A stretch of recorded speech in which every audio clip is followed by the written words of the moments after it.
रायगड किल्ला माझ्याशी बोलतोय. रायगडाने माझे स्वागत केले. तिथे गेल्यावर मला थकवा जाणवला नाही.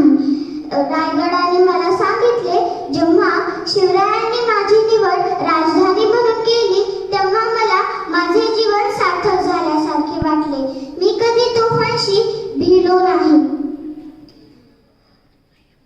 मला रायरी या नावानेही ओळखले जायचे. मी महाराष्ट्रातील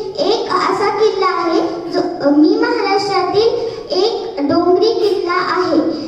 मी सह्याद्रीच्या पर्वतरांगांमध्ये उभा आहे. परंतु मला असे वाटते, तुम्ही रायगड किल्ल्यावर येतात सहली निमित्ताने, फिरण्यानिमित्ताने व तिथे कचरा करतात, घाण ठेवतात. म्हणून ही